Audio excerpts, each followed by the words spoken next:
PMC ప్రేక్షకులందరికీ నా నమస్కారం. మనందరి పరమగురు బ్రహ్మశ్రీ పితామహ పత్రి గారికి, స్వర్ణమాల అమ్మగారికి అనంతకోటి ప్రణామాలు తెలియజేసుకుంటూ, లక్షలాది మంది ధ్యానుల యొక్క అనుభవాలు పిఎంసి ఛానల్లో రావాలి అన్న పత్రిజీ సంకల్పంలో భాగంగా ఈరోజు ప్రకాశం జిల్లాలోని కనిగిరి పట్టణానికి వచ్చున్నాం. ఇక్కడ ఉన్నటువంటి బౌద్ధధర్మ స్కూల్లో ఉన్నటువంటి ధ్యానమిత్రుల యొక్క అనుభవాలు మనం ఈరోజు తీసుకోబోతూ ఉన్నాం. ఈరోజు సీనియర్ పిరమిడ్ మాస్టర్ షైనాబీ గారు వచ్చిన్నారు. వారి యొక్క ధ్యాన అనుభవాలని మనతో పంచుకోబోతూ ఉన్నారు. నమస్తే మేడం. నమస్తే సార్, అందరికీ నమస్కారం. ముందుగా బ్రహ్మర్షి పితామహ పత్రిజీ సార్కి నా శుభాభివందనాలు. నా పేరు టి షైనాబీ. నేను కనిగిరి పట్టణంలో ఉంటున్నాను. నేను 10వ తరగతి చదివాను. నేను ఇప్పుడు మెప్మాలో ఒక ఆర్పీగా పనిచేస్తున్నాను. మేడం, మీకు ధ్యాన పరిచయం ఎప్పుడు జరిగింది? ఎవరి ద్వారా జరిగింది? ధ్యానానికి ముందు మీ జీవితం ఎలా ఉండేది? ధ్యానంలోకి వచ్చిన తర్వాత మీ జీవితం ఎలా ఉంది? నాకు 2019లో ధ్యాన పరిచయం జరిగింది. అది ఎలా జరిగింది అంటే, నేను మా ఫ్రెండ్స్ ఒక స్రవంతి, పద్మ, దొరసాని, నేను ఒక 5గురు ఉంటాం సార్ ఫ్రెండ్స్. మేమందరం కలిసి మీటింగ్స్ కానీ ఎక్కడికైనా అందరం కలిసి వెళ్ళేవాళ్ళమి. అప్పుడు మన సెంటర్ వచ్చేసి కనిగిరిలో ఆంధ్ర బ్యాంక్ లైన్లో ఉండేది, వెనక సైడు. అక్కడ ఏం జరిగిందంటే, రోజు వెళ్తూ వస్తూ ఉండేటప్పుడు నా మనసులో ఉండేది, ఇదెవరో పెద్దోళ్ళకి, డబ్బున్నోళ్ళకి, మనకు కాదు, అక్కడెవరో బాగా డబ్బున్నోళ్ళకి వెళ్ళే ప్రాంతం అది. చిన్నప్పటి నుంచి మెడిటేషన్ ఏదో తెలుసుకోవాలని ఉండేది, కానీ పిరమిడ్ అంటే ఏంటిది, అక్కడేదో ఎవరో ఉంటారంట, అది ఇదని తెలుసుకోవాలని ఉండేది, కానీ నాకు ఇదే అనేది తెలియదు. అయితే అది పెద్దగా ఉన్నోళ్ళకేమో మనకు కాదేమో అనే లెక్కలో ఉండేదాన్ని. తర్వాత మాకు నా ఫ్రెండ్స్ రవంతి, పద్మ వీళ్ళిద్దరూ మెడిటేషన్లో ఉన్నారు అప్పటికి.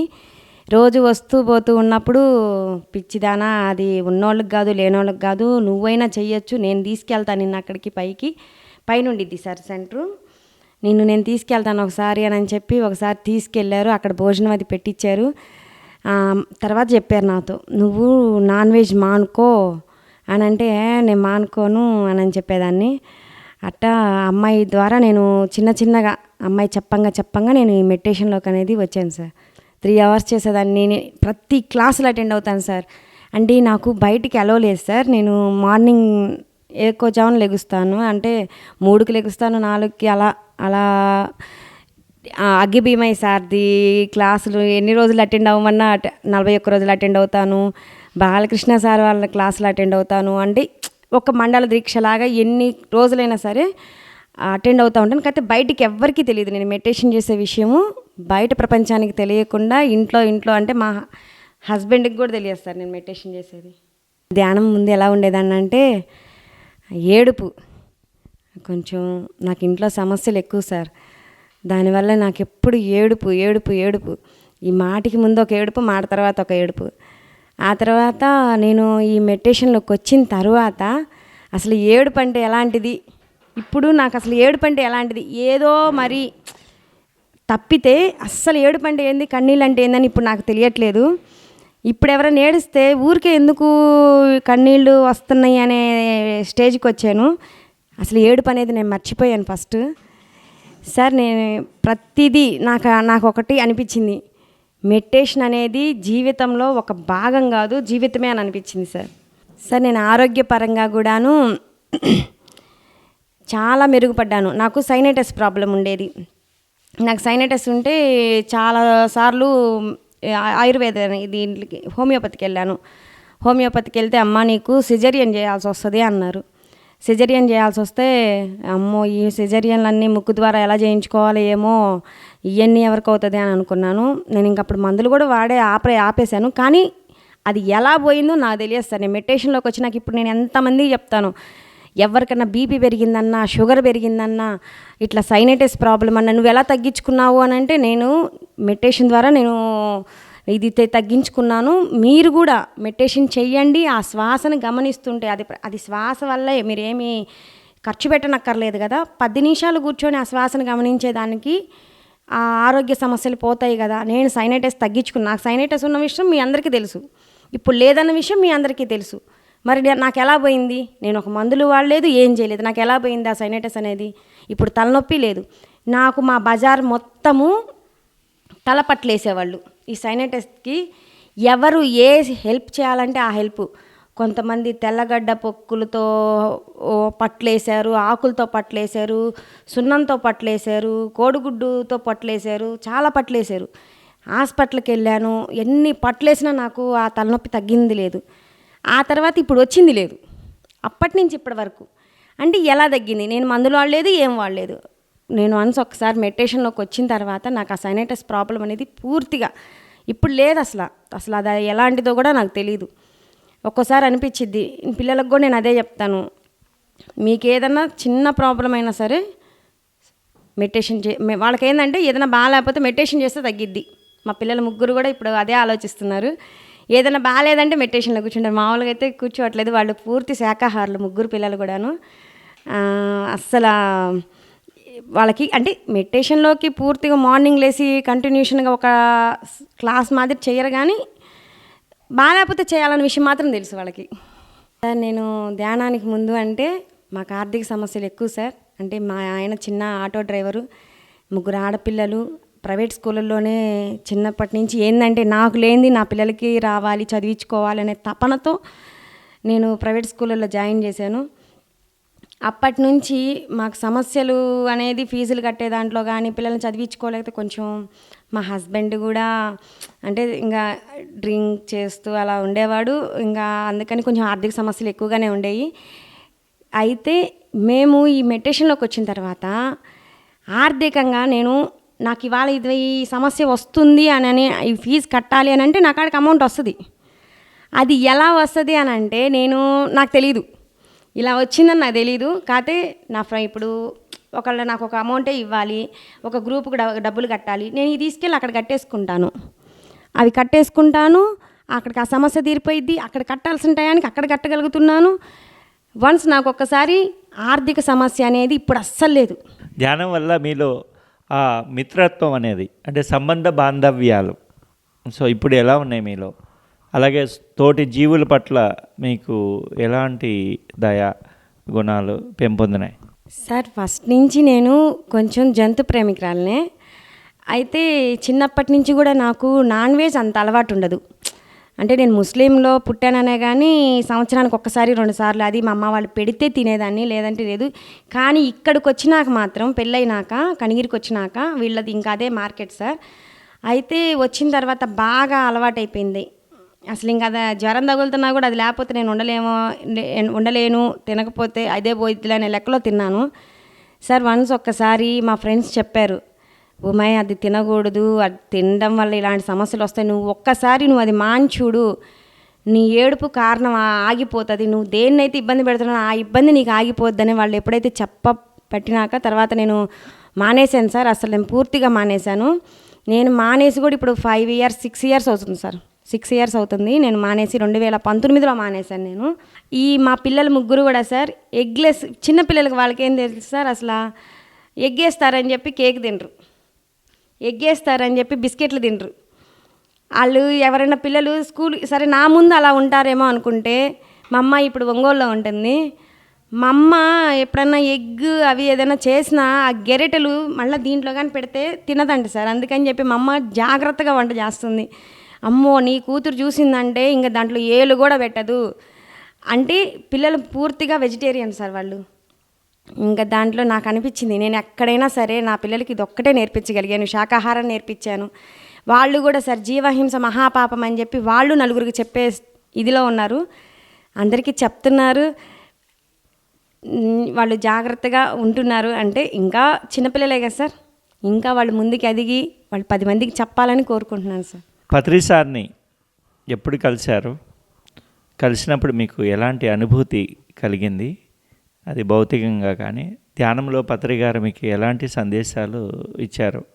పత్రి సార్ని కలిసే అదృష్టం అయితే నాకు లేదు. అంటే ఫస్ట్ నేను 2019లో మెడిటేషన్లోకి వచ్చాను. కానీ వచ్చిన తర్వాత అంటే అంత డీప్గా నన్ను ఎవరు తీసుకొచ్చి చేసేది లేదు, ఈయన రానివ్వడు ఎక్కడికి. ఒక్కసారి నందనమారెల్లో దూరంగా మా అమ్మని, అక్కడ ఏదో తిరణాలు జరుగుతుందంటానని చెప్పని మా అమ్మని అప్పటికప్పుడు మా ఆయన్ని ఇద్దరిని వెంట పెట్టుకొని చూద్దామని చెప్పి పత్రి సార్ని చూద్దామని ఆ తిరణాల అనే ఒకటి పెట్టి ప్లీజ్ ప్లీజ్ నన్ను అక్కడికి తీసుకెళ్ళు, నీకు పుణ్యం ఉంటుంది అని అంటే అప్పటికప్పుడు తీసుకొచ్చారు సార్. శివోహం ప్రోగ్రానికి అప్పుడు దూరంగా ఉండి చూశాను సార్. దూరంగా ఉండి చూసి ఆయన అందరికీ దండాలు పెట్టడము, శాలవాలు వేయడం చూస్తే నాకు అసలు ఈయనేంది ఇంత పెద్ద ఆయన వాళ్ళందరికీ ఇట్ట పెడుతున్నారు అంటే, ఎప్పుడైనా కానీ ప్రతి చిన్న విషయాన్ని కూడా మనం గుర్తించడం గొప్పతనం అని ఆయన వల్ల నేను నేర్చుకున్నాను. చిన్నవాళ్ళు పెద్దవాళ్ళని కాదు, అడుగున ఉన్న ప్రతి ఒక్కరిని పైకి తీసి ఆయన సత్కరిస్తుంటే నాకు అసలు ఎంత సంతోషం అనిపించిందో. అది గ్రేట్ సార్. నాకు అనుభవాలంటే సార్ ఒకసారి నేను పిల్లల్ని బాగా కొట్టేదాన్ని, కోపం సార్. నాకు ఏ చిన్న పని చేసినా కొట్టేదాన్ని. ఒకసారి ఆయన అనుభవాల్లో నాకు వచ్చింది ఏంటంటే, ఆయన దగ్గరికి తీసుకున్నాను, నా 3 పిల్లల్ని దగ్గరికి తీసుకొని ఒళ్ళో కూర్చోబెట్టుకొని, నువ్వు పిల్లల్ని కొట్టకమ్మా, నువ్వెందుకు కొడతావు, నీకేం హక్కు ఉంది నువ్వు పిల్లల్ని కొట్టడానికి, ఏదన్నా ఉంటే నువ్వు చెప్పడానికే నువ్వు ఉంది, నువ్వు చేయడానికి లేవు, నువ్వు కొట్టడానికి లేదని చెప్పి నాకు చెప్పాడు. అక్కడ కూడా సార్ అన్ని పిరమిడ్లు సార్, అన్ని చిన్న చిన్న గుడిసెల్లో పిరమిడ్లు, చాలా పిరమిడ్లు పెట్టి నువ్వు ఇదంతా నువ్వు చెయ్యాలి, నువ్వు చెందాలి అని చెప్పారు. మేము మా ఫ్రెండ్స్తో చెప్పాను, నాకు తెలియదు ఇవన్నీ అంటే, నాకు తెలియక ఏందమే నాకు ఇలాంటి కళలు వస్తున్నాయి అంటే, ఆ పిల్ల నవ్వి అలానే వస్తుంటాయి, నువ్వు మెడిటేషన్లోకి వచ్చావు కాబట్టి నీకు అనుభవాలు పత్రి సార్ అన్నీ చెప్తా ఉంటారు అని చెప్పింది సార్. నాకు అప్పటిదాకా తెలియదు ఇలాంటి ఒకటి వస్తుంది అని. నాకు ఇప్పుడు ప్రతిదీ నాకేం జరుగుతుంది అనేది ముందే తెలిసి నాకు ఇంకా ఐడియా వస్తుంది అనమాట. నాకు ఈరోజు మెడిటేషన్లో నైట్కే తెలిసిపోయిద్ది, నైట్కి ఇలా రేపు పొద్దున్న మార్నింగ్ ఏమేంటి జరుగుతున్నాయి అనేది నాకు ఓహో నైట్ కల్లోకి వచ్చిందిగా ఇది అలా అనిపించింది సార్. మరి ఇంత అద్భుతమైనటువంటి ధ్యానం గురించి తెలుసుకొని ఎన్నో లాభాలు పొందారు కదా, మరి ఈ ధ్యానం గురించి ఏ విధంగా మీరు ప్రపంచానికి తెలియజేస్తున్నారు? ఇప్పటి వరకు అయితే ఇంకా నాకు పర్మిషన్ రానట్టే ఉంది. ఖచ్చితంగా సార్ నేను బయటికి రావాలి, బయట ప్రపంచం చూడాలి. నేను ప్రతి ఒక్కళ్ళకి పిఎంసి గురించి చెప్పాలి, పత్రి సార్ గురించి చెప్పాలి. నేను కూడా ఈ దీంట్లో ఒక భాగం సార్. నేను ఖచ్చితంగా ఇప్పటివరకు అయితే నేను ఏం చేయలేదు. ఇళ్ళకాడ ఇంటి పక్కల మెట్ల మీద కూర్చునే వాళ్ళకి చెప్తా ఉంటా సైగ్గా అంటే, పెద్దగా చెప్తే పక్కింటి వాళ్ళు వింటే నన్ను ఏమంటా అంటే, మా బావ వాళ్ళు ఉంటారు సార్, అంటే ఈ అమ్మాయికి ఎందుకు పిచ్చి పట్టిందా, ఈ అమ్మాయి ఎందుకు ఇటు చేస్తుంది, ముస్లిం అయ్యి ఉండి సార్. నేను క్లాసులు కూడా పెట్టించాను సార్. ఇంట్లో ఒక 3 డేస్ క్లాసులు పెట్టించాను. మన మాస్టర్స్ అందరూ వచ్చారు, మన కనిగిరి మాస్టర్స్ అందరూ వచ్చి క్లాసులు చెప్పారు. భలే వార్డు మొత్తం వచ్చింది సార్, చాలామంది, ఒక 20-30 మంది పైన వచ్చారు క్లాస్కి.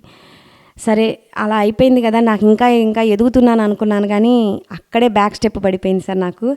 అప్పటి నుంచి మా ఆయనకి ఎవరో ఏదో చెప్పారంట, వాళ్ళ ఇంట్లో వాళ్ళే కొంచెం వెనక్కి తీసుకున్నారు. ఇంక అందుకని చెప్పి నేను కొంచెం డౌన్ అయ్యానంటే క్లాసులకి వీటన్నిటికి దూరం అయ్యాను. కానీ ఇంకా నేను చేస్తాను సార్.